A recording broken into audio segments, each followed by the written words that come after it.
마음 공부 과정에는 분명한 에고의 죽음이 있습니다. 반드시 에고가 죽어야 이 공부가 완성됩니다. 사람들에게 에고가 죽어야 이 공부가 완성된다고 말하면 사람들은 에고가 완전히 사라져야 되는 것이라고 생각합니다. 그래서 깨달은 사람에게는 에고가 없다. 에고가 없어야 깨달음이다. 라고 생각합니다.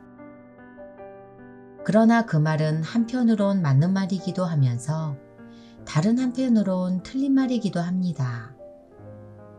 왜냐하면 깨달음을 얻기 위해서는 반드시 에고가 죽어야 하지만 깨달음을 얻은 사람에게도 에고가 있기 때문입니다.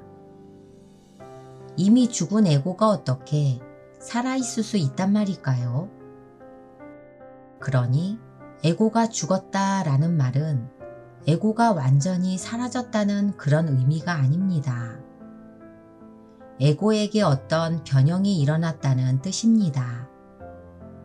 에고가 죽었다는 말은 왕이었던 에고가 왕의 자리에서 물러났다는 말로 설명할 수 있습니다. 왕이었던 에고가 왕의 자리에서 물러났으니 왕인 에고는 죽었지만 왕이 아닌 다른 모습의 에고는 살아있는 것입니다. 왕의 자리에서 물러난 에고가 왕을 보필하는 신하의 자리에서 새로운 왕을 보필하게 된 것입니다. 얼마 전까진 내가 왕이었는데 그것이 무엇이든 그것을 모두 내가 내 마음대로 할 수 있었는데 내가 그 자리에서 물러나서 새로운 왕을 보필하는 신하가 되었습니다. 새로운 왕이 행사하는 그 무소불위의 권력 앞에서 몸을 사려야 하는 신하의 신세라니 이것은 차라리 죽는 것이 더 낫다는 생각이 들 것입니다. 그러나 에고는 자결하지 않고 왕을 모시는 신하의 자리를 받아들입니다. 그리고 완전히 항복된 마음으로 거부하는 마음이 단 1도 없는 상태로 지극정성으로 새로운 왕을 향한 절대적인 사랑으로 새로운 왕을 모십니다. 그러니 이것을 에고가 죽었다라고 말하는 것입니다. 그 정도로 받아들이기가 힘들고 어려운 일이니까요. 이것이 에고가 죽었다라는 말의 진정한 의미입니다.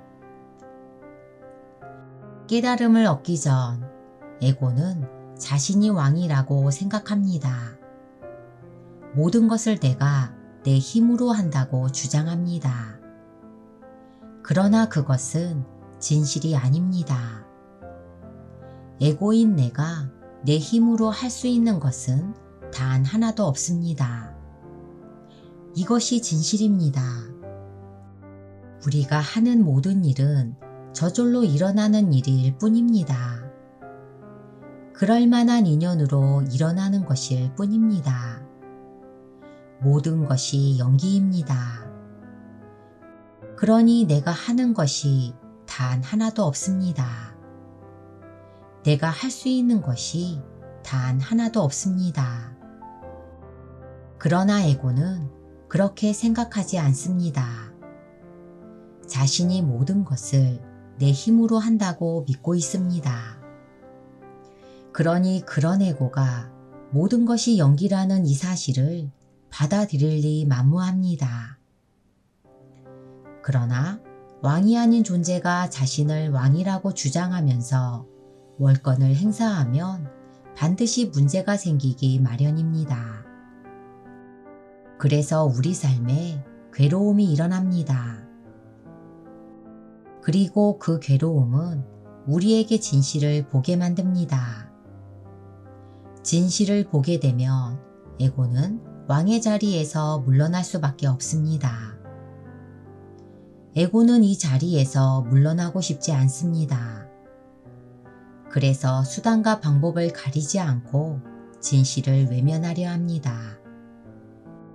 그러나 진실을 외면하려고 하면 할수록 고통이 극심해집니다. 결국 그 고통 때문에 에고는 진실을 마주하게 되고 그 결과로 에고는 폐위됩니다. 그렇게 에고가 죽습니다. 그리고 이것이 무아입니다. 왕에서 물러난 에고는 새로운 왕을 모시는 신하의 자리로 돌아갑니다.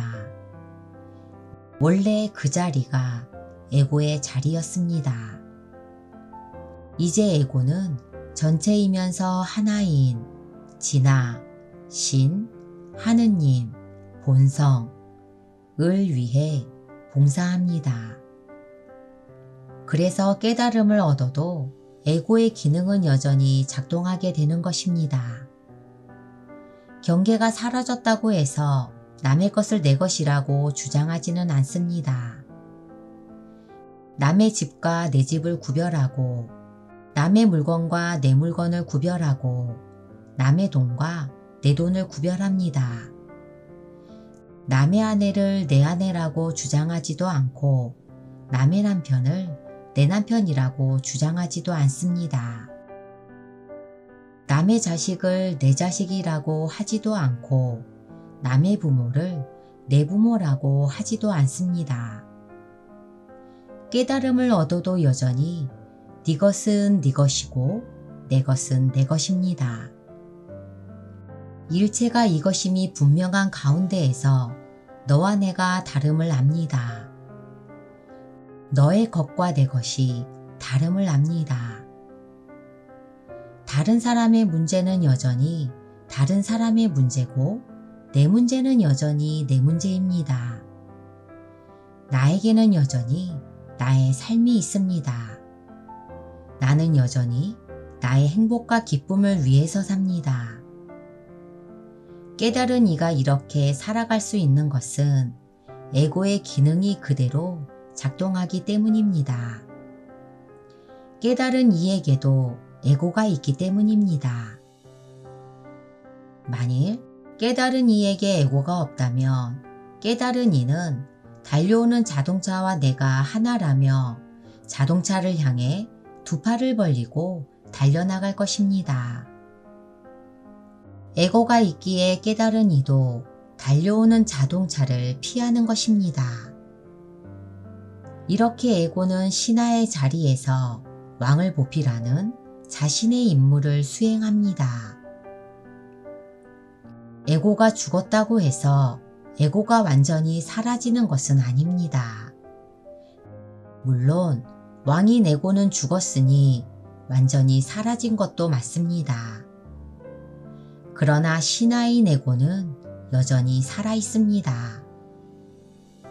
그러니 에고가 죽어야 깨닫는다는 그 말이 무슨 말인지 잘 이해하셔야 합니다. 진짜 왕이 왕의 자리에 있고 신하가 왕에게 충성을 다하면 그 나라는 평안합니다. 그러나 가짜 왕이 왕의 자리를 차지하고 있으면 나라가 어지럽습니다. 지금 내 마음이 어지럽다면 그것은 에고가 왕의 자리에 있기 때문입니다. 지금 내 마음에 평화가 가득하다면 그것은 에고가 신하 자리에서 지극정성으로 왕을 보필하고 있기 때문입니다. 에고인 나는 죽으면 살게 되고 살려고 하면 죽게 됩니다.